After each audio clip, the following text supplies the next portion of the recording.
the very process of coming into this life, in the very process of taking on this kind of body, this kind of mind, happens through a breaking. You could say being born is like being broken into life.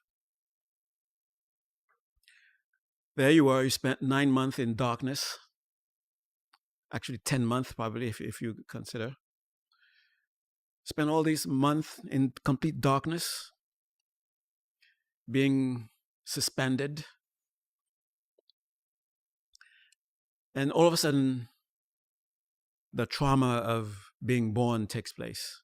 There's a breaking that takes place. This universe this existence that was your existence, this silence, this suspension, all of a sudden it's broken. This warmth that you felt for 9 months is now broken. Now you have to, your skin for the first time touches air, and it is like razor blades. And not only that, there was this huge monster, because you have to call him a monster, this huge monster grabs you and slaps you on the butt. And you have no idea why. So you start wailing, welcome to your life as a human being.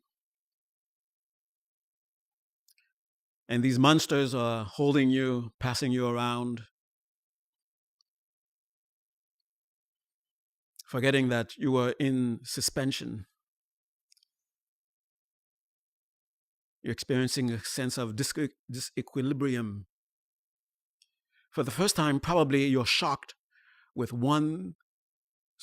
the seed of something germinating within you. The sense of I am, and the sense of there is. Here I am in a world. But you can't quite form words yet. You can't quite form thoughts yet. You can't quite form concepts yet. But the germ for them are within you, and they're slowly developing. The sense that you had where there was no me, it was just pure equilibrium, pure suspension, pure quiet, pure solitude. And it wasn't even a sense of I am in solitude, I am in equilibrium. You were the equilibrium. You were the suspension. You were the quiet. And now there's this thing beginning to germinate within you. I. World. Other. And right now, they're not as strong, but they're beginning to germinate. Maybe that's why we cry in the very beginning. The sense of losing that sense of where there was no I, it was just being. And now you're forced to acknowledge an I. That big monster just slapped your butt. And then the air is slicing your skin.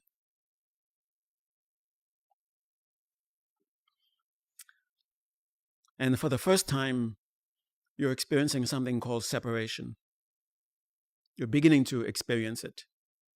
And as you continue to grow, these tall things, which seems to be like you, they want to make you happy, it seems like.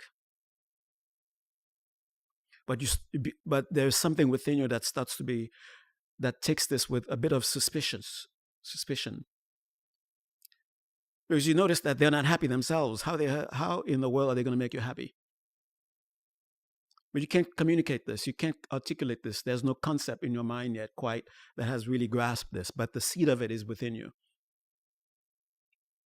So there you are, broken.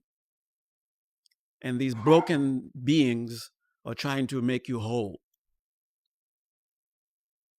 They're seeking to be whole themselves. And they went through that experience. And for most of it, it was so tragic that most of us have completely forgotten about it, about the experience, that first experience of separation, that first experience of I in the world. Maybe that's where that longing began. As far as biologically, as from the perspective of biology, maybe that's what the longing began. Begin to long for that what you had before, where there was no I, there was no need for an I to be protected. There was no need for an I to seek to be happy. But it's in memory that was shaped prior to concepts. So it's not clear, but it's there, it's present. And all these tall, big things that looks like you can sense that they too have this longing. And they too, and in their every activities, in everything that they do, they are responding to this longing. But if we lost, we don't know exactly what is it that we're longing for, but we just long, we just yearn. Then eventually we are able to formulate this beautiful thing called concepts. Because we are forced to begin to have concepts. It seems to be the thing to do. And the deeper we go into concepts, it seems like the further we go away from what is it that we are longing for. This thing which seems to be a necessity at the same time becomes the very thing that creates further divide. Because we are now able to concretize the sense of me. We are able to concretize the sense of, we are really able to really feel the sense of separation. And we buy into it because it seems real. There they are, here I am. We completely forgot the sense of where that wasn't even, was that even a part of our reality? It wasn't even something to consider. But now it's vivid. But this perhaps biological, ontological reason for this longing is not enough. Doesn't really cover the strength and depth of this longing. It is something before the biology. It's a longing before the biology. Actually, the biology is a response to this longing. This is what is referred to as Tana. The longing is so strong, and yet what we are longing is so long forgotten that we create the objects of this longing. We make the object of longing as immediate as possible, but immediate in the sense of immediately capable of being grasped. We want it to be grasped by our senses.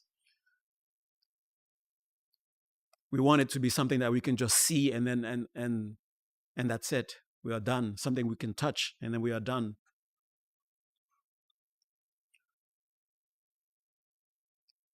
And it seems to be that way.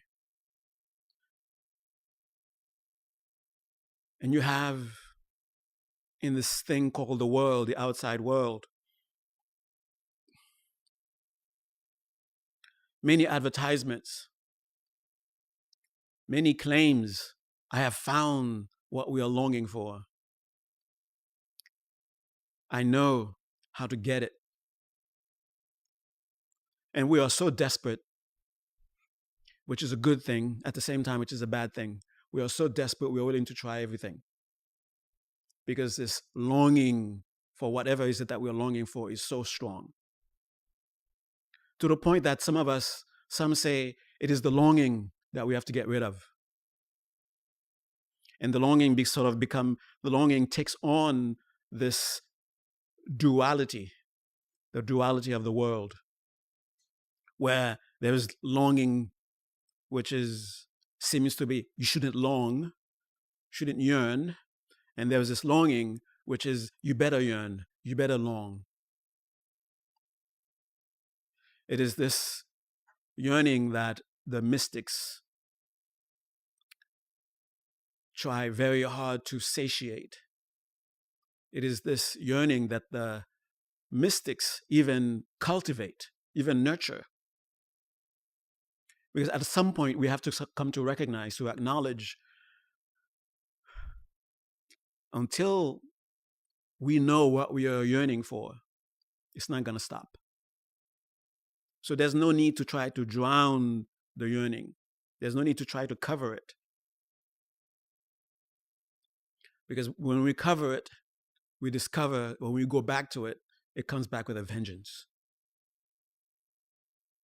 And it's not just the energy of the yearning is stronger, but because the energy is stronger, and then the what is it that we are yearning for is still in darkness, it becomes unbearable. So we have to deal with this yearning. We have to allow it to drag us wherever it wants to drag us into. It will drag us into places we don't want to go into, but we have to go through them. It will drag us into states of being that are blissful and just snatch us away from them. It will drag us into places that are the most traumatic, the most painful places we cannot even imagine. And we will, in those moments, in those seconds, we'll have the certainty that this is it. This is eternity. And then we will be enticed every once in a while with a sense of, the fulfillment of the longing, the fulfillment of the yearning. And it's because of these moments where we feel that, the yearning is being satisfied, the yearning is being fulfilled. And it seems to be through our senses that this experience is taking place. That's why we get caught up. That's why this habit of thinking, this habit of conviction that we can't seem to quite to shake. It must be something. Maybe it's something that I will see. That's what I'm yearning for. And then when I see it, the yearning will stop. Maybe it's something I will touch. Maybe it's something I will hear. Maybe it's something I will taste. Maybe it's some sublime idea that I will have. Because we've had what seemed to be the taste of the fulfillment of the yearning through these experiences. That's why we are so convinced that maybe one day, through our eyes, we will be fulfilled. But this kind of yearning, this endeavor to fulfill the yearning through this method, through this avenue, this is where eventually we come to want to just not yearn anymore.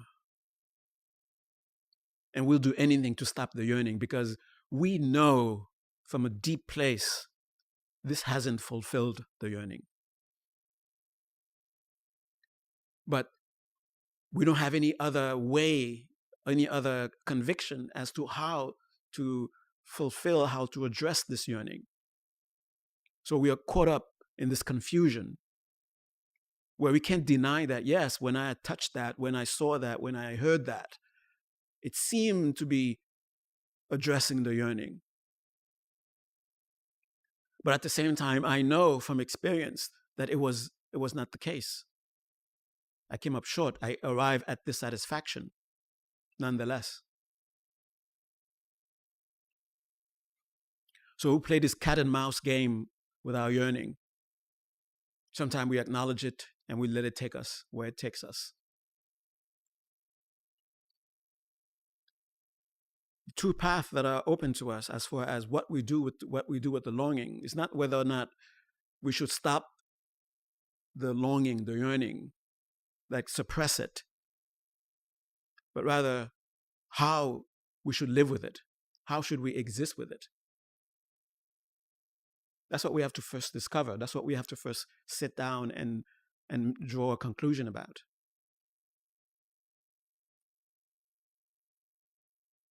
And there's the path that leads where the object of the yearning is actually achieved, arrived at, maybe. And there's the path where the yearning just continues, never reaches anywhere. It only becomes more and more unbearable.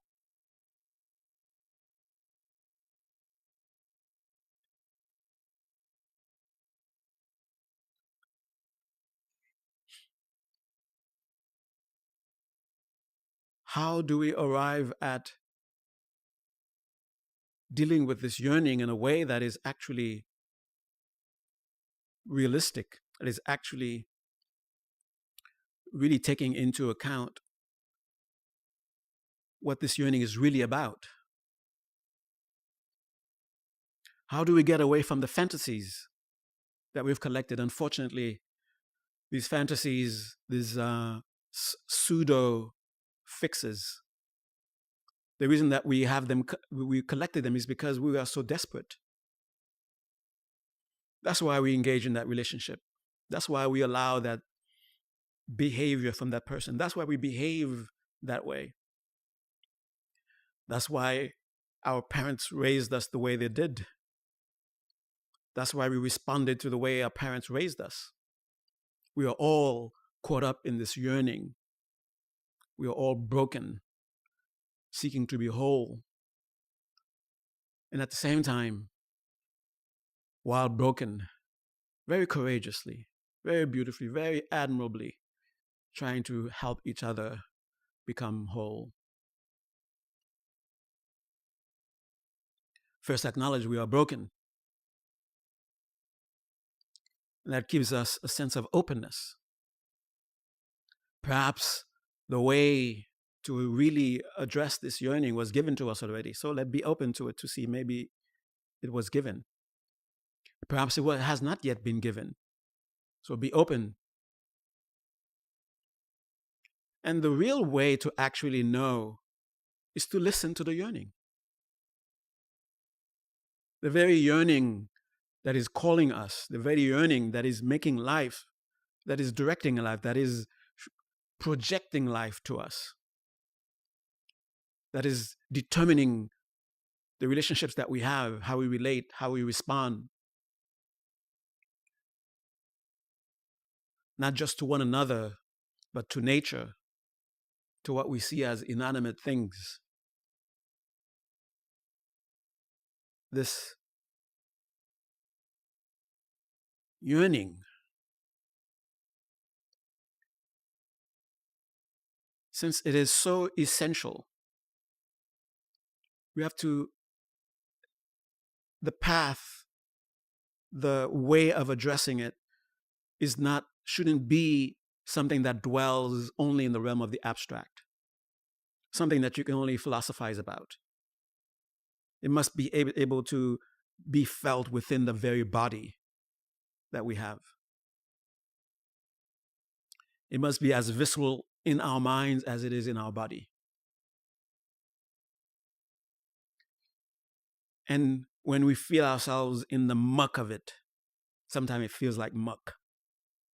Sometimes it feels like you're in, yeah, like the way the Buddha said it. You feel like you're in a cesspool. And it's up to here, and your nose is about to go under. And every once in a while, you're bobbing your head so your nose don't get under yet. That's where we are.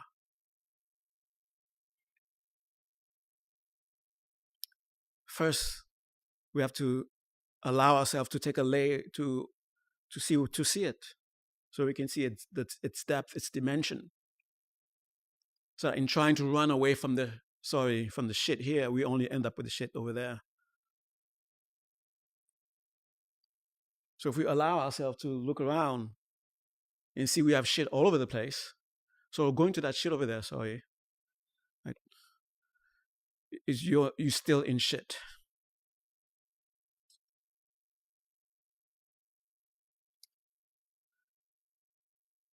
that one, it seems to be more attractive. It seems to be less traumatic, less burdensome. It seems that way. And when you go to it, it's the same shit.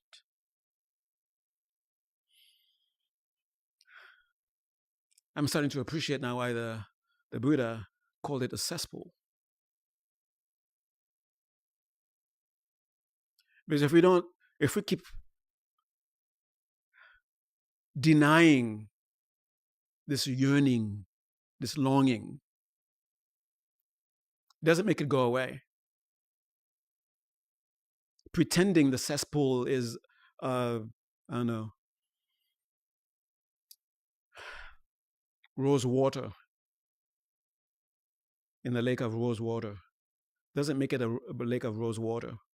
And please don't throw in that stuff about the mind making making your world.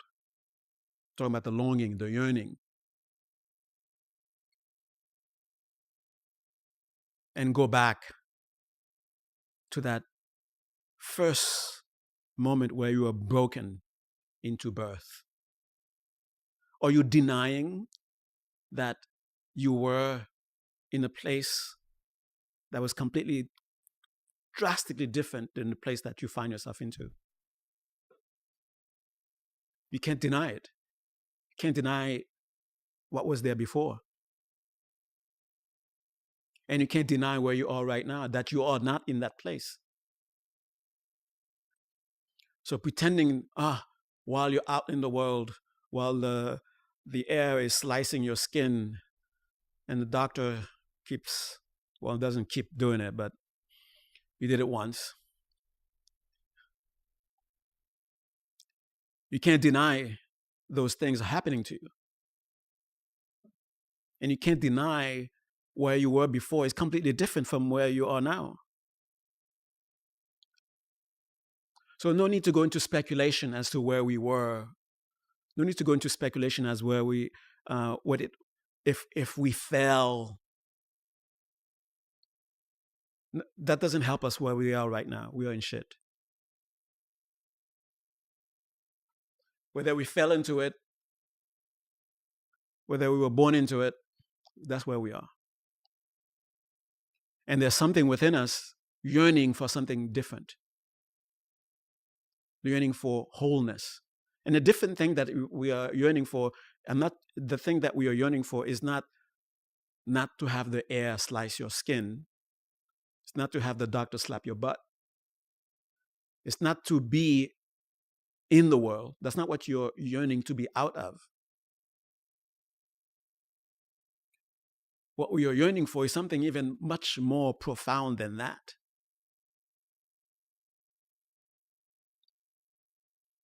Something much more profound. We are yearning for wholeness. And simply look at something that we call hold. What is it? It's an experience where where there has a lot of parts, and all the parts are in perfect harmony with one another. All the parts are playing their parts. Nothing is dysfunctional. Nothing feels separate from it. That's what the whole means. So if you're seeking wholeness, we have this body, we have this mind. Sometimes we escape into the mind, creating a sense of separation, creating a further sense of separation. Seeking again, it's the yearning that makes us do that. We are so desperate. Sometimes we escape into the mind, neglecting the body altogether. And it's just a dysfunctional way of existing. Or we do the opposite. We go deep. We imprison ourselves in our body and completely forgetting the mind, the more subtle. Another way of responding to the yearning, the desperation for wholeness, for completeness. And sometimes in the tasting of this and that, we taste aspects of our mind, we taste aspects of our own being that seems to be the answer. And whatever we did to bring to have that brought that experience, we want to go back to it. We want to recreate that experience. And again, like we are used to, like we are accustomed to, like we are habituated to, we mistake the means for the end. Perhaps in those experiences when we touched something, when we saw something, when we felt something, when we heard something, and it seems to be fulfilling that yearning, perhaps there was an actual connection. Perhaps there was an actual way of fulfilling or addressing that yearning that was genuine. But in our desperation, we confuse ourselves. We mistake the experience of that touch of wholeness with what we saw, with what we heard, with what we touched.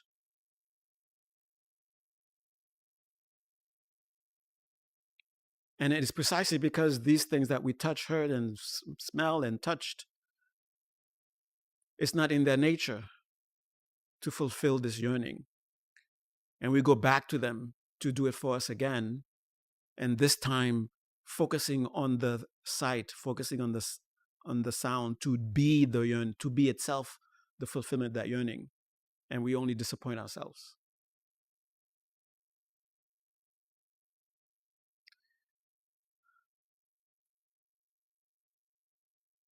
When we acknowledge the yearning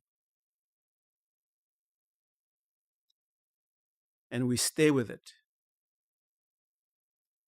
recognize the muck of it, recognize the bliss of it, not being attached to its appearance, but allowing ourselves to dive deeper into that experience by just staying with it, by being with it, allowing the lake of that muck to settle. And eventually, through that yearning itself, we will start to get a glimpse of what the yearning is yearning for. And we can only know what the yearning is yearning for by letting us look at the yearning. And perhaps what so and so said on TV last night, maybe that's a way of helping. Maybe that's a way of reconnecting. Maybe what so and so said 3,000 years ago is a way of reconnecting. Maybe. But the authority of what you're looking for should not come from outside, because we're all broken. How are we going to help you reach wholeness when we're not whole yet? It's the yearning itself. If it is painful, stay with the pain. If it is blissful, don't get too attached to it. There's a moment you will reach what the yearning is yearning for.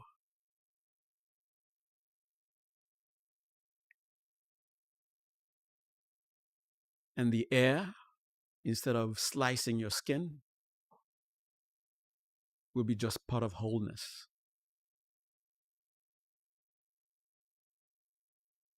Yes. Now you can bring that mind stuff.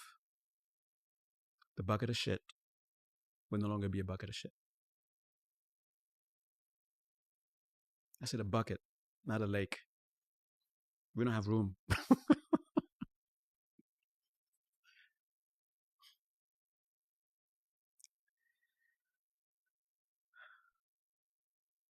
As seekers, you know this yearning quite well. And as seekers, we are so desperate, we listen to so many different voices other than the yearning. We try so many different ways of addressing the yearning.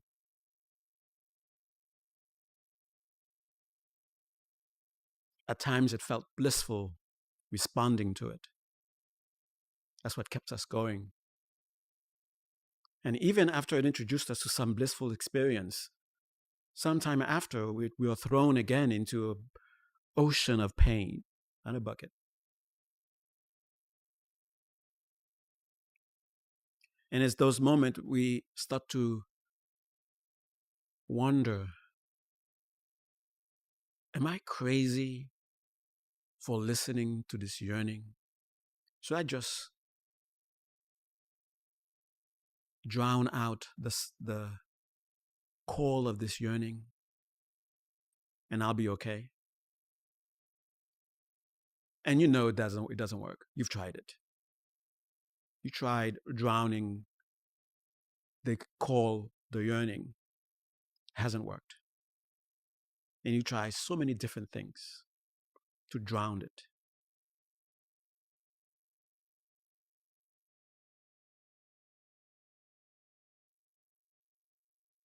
You even tried stupid compassion.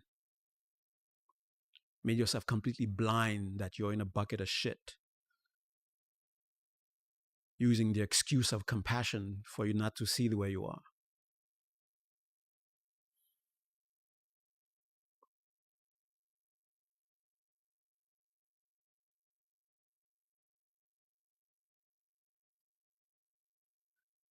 And because you blinded yourself, you failed to see everyone around you broken up to their nose in this bucket. And the real pretense came up. I am spiritual. I am compassionate. There is no bucket.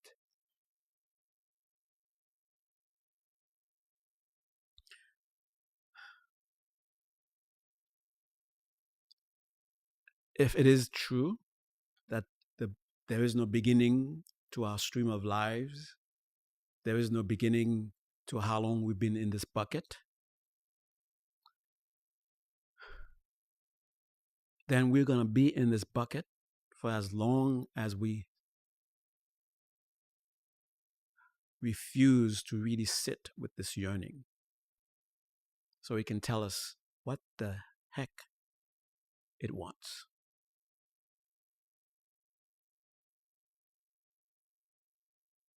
And we can stop speculating. It wants duality. It wants non-duality. It wants oneness.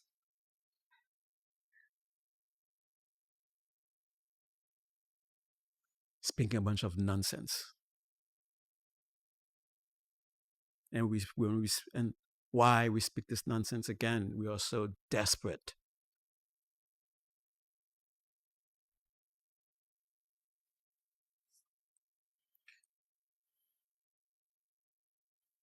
If it wants oneness, let it tell you. If it wants non-duality, let it tell you.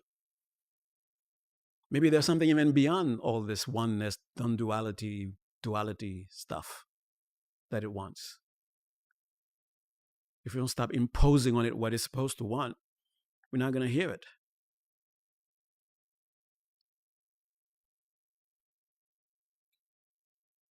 Maybe the ultimate has not yet been imagined.